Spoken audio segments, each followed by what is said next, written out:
in the NBA. So they've been kind of a perennial playoff team. They've been a factor. Well, Skip, that was, of all the things that he said, that was the most truthful statement that I believe Kawhi uttered. And he's not lying. Because you look at top to bottom, you take the CEO, the owner, Steve Ballmer.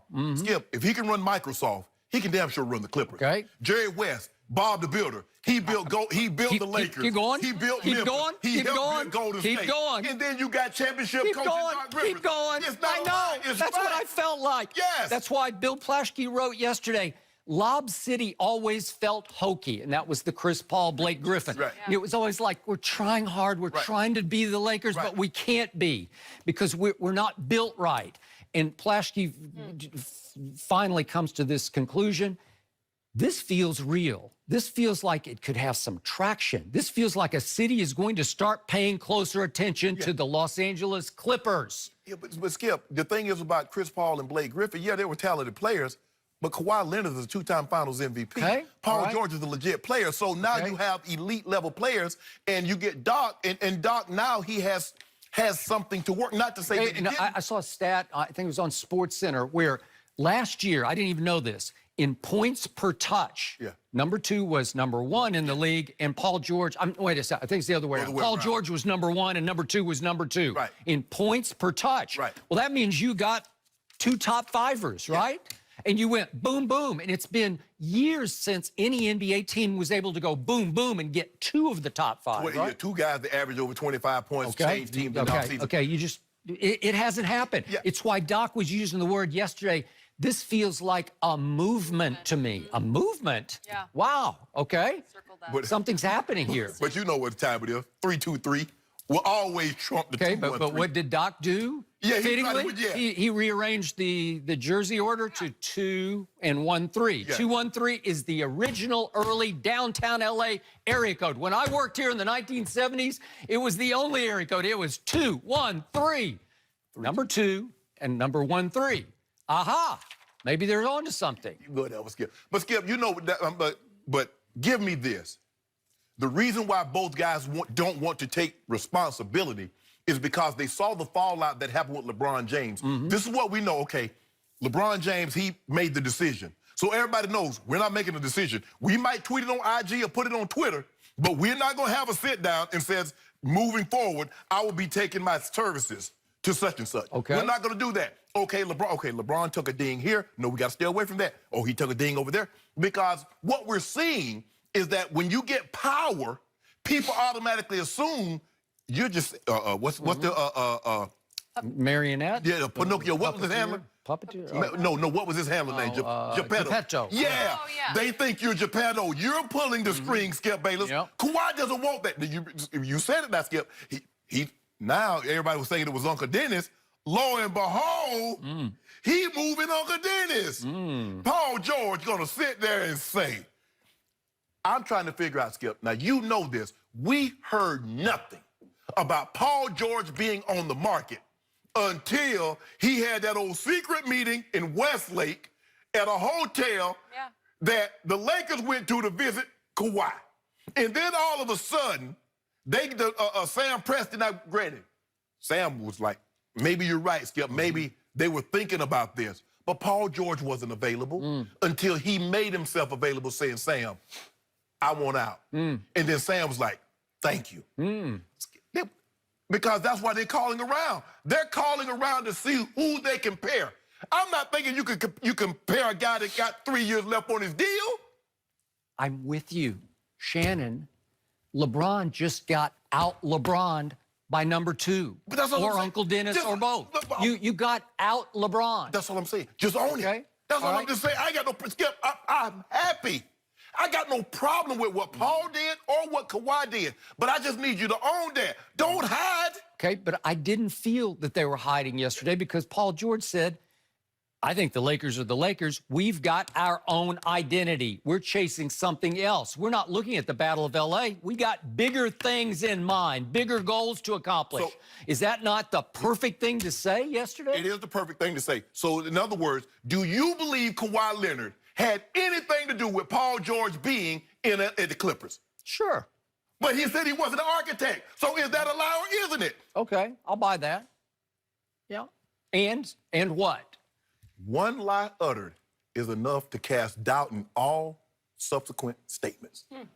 So what am I to believe? When he says that, oh, I was thinking about if he hadn't been here, I was going to be a Laker. Okay, but we supposed to believe did they back off?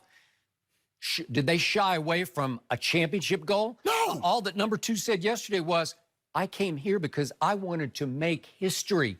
He didn't want to join where Showtime had created the Lakers. He wanted to start over. He said, we want to build our own. Well, that takes a measure of guts, right? Absolutely. I'm not debating that. I got no problem. If you want to go it alone, you want to do whatever. Kawhi is already a 2-time champ, a 2-time Defensive Player of the Year. He's a 100% first ballot lock Hall of Famer. He's a made man already. Anything he gets after that is like layers on the cake. We got a 14-layer cake, we just stack it. When is enough? I got no problem. But don't say you're not the architect. You did this. You went to Jerry West and said, you can get me another superstar, I will sign. Paul George, you called Sam Presti. Sam Presti didn't call you, said, Paul, I'm moving you. That's all I'm saying, Skip. Did the planets align in Oklahoma City? I think they did. It was a perfect scenario because Sam Presti realized this combination is not going to win a championship, and I'm going and look, I'm putting Clay Bennett in luxury tax hell That is correct. for something that we're never going to be. He thought it's time for me to start over. Right. Paul George made it easy for Sam Presti. He did. Sam Presti looks like the good guy in this. Yeah, I Paul agree. George sometimes looked like, well, he didn't get the same. We're going to talk about 80 later. He's not getting the backlash, but he got 2 years left on his deal. And he called Sam Presti and said, Sam, I want out. I want to go. And did he say, I want to go to Boston? Did he say, I want to go to Sacramento or New Orleans? Where did he say he wanted to go, Skip? It's funny. And what did the Clippers offer back? Skip, The sun and the moon and Jupiter and Mars and right? It's funny how Paul, all of a sudden, Kawhi Leonard is a free agent, and one of the teams that he's interested in is the very team. How did Paul George know that? How did Paul George know that the Clippers, he's the very team? Hey, Sam, you know what, bro, this thing ain't working for me. I want out. Can you get me to the Clippers? Why the Clippers? Why the Clippers? Why not Toronto? Why not the Lakers? Oh, exactly. That's Shannon, you got bamboozled? No, Skip, I got no, Skip. Look, I got no problem with that. Yes, he was extending it because he was giving the Clippers an opportunity to find another piece that they could put with him on this board. Yep. No problem whatsoever. My only problem is just own it. That's all I'm saying. Paul George says, look here, this was an opportunity too good to pass up.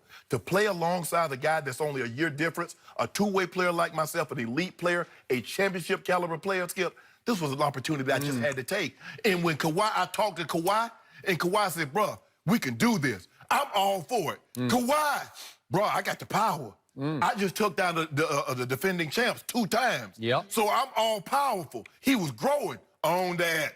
Yeah, that's what I did. So what and what? Okay, so Paul George was able to say, Russ was very happy for me.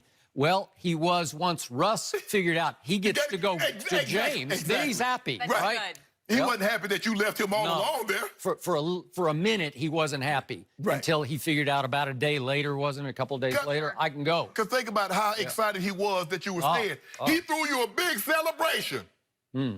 And now all of a sudden, Russ happy for me. Russ like, man, I just spent 100 racks, 100 bands. He did. Fooling with you. Had a big old stage, invited everybody. We on stage smoking cigars, talking about we gonna bring, this is where I wanted to be. I want to bring a championship. But Skip Bayless, if you noticed something, I heard something, and this told me everything I needed to know about Paul George.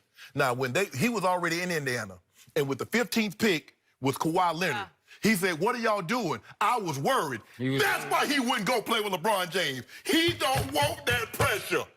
He don't want that. Well, you're preaching to my choir. You What have I always called him? You right. What have I always called him? George Paul, right? Yeah, it's confusing. Okay, thank you very much. Last point on the Clippers. Okay. I loved how this was so well rehearsed and so well presented yesterday. Where did they choose to hold this initial introductory press conference? Where was it?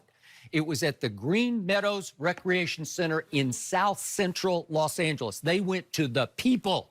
They didn't do it at Staples. They didn't do it at the Lakers' glitzy facility. We wouldn't let them have it. We wouldn't let them have it. Right? You're a tenant. So, meanwhile, LeBron is up making Space Jam 2. They are down at the Green Meadows Rec Center. And what has Doc been referring to his team as? What did he call his Clippers last year? We're a blacktop team, meaning we're tough, we're gritty, we'll scratch and claw, we'll bite, we'll fight, right? That's what Patrick Beverly will do. That's what Lou and Montrez will do. And now he's added 2 stars into that mix. You know why they had to go down there? You know, when you're a tenant somewhere, you're at an apartment complex, you got to put in a recommendation to get the clubhouse. You just can't go get the clubhouse anytime you want to. Yeah, but I think the people loved having them there. We love it. And what was outside the Green Meadows Rec Center? What was it covered with? I'm going down to the face it. A giant mural. Going to the face a mural of number 2 and Paul George, who are, by the way, Southern California products. I'm going to do to them what they did to LeBron. No, I just want you to know, yes, I am. Okay, so just think about this. LeBron comes,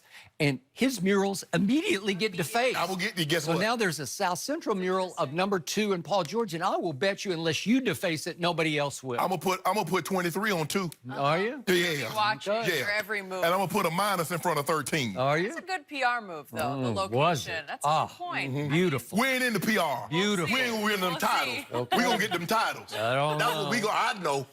Speaking of more titles, will Tom Brady win another championship and continue to make Shannon miserable? These guys are making their Super Bowl picks next. Don't forget, you can check us out every day on the Fox Sports channel on SiriusXM. We'll be right back.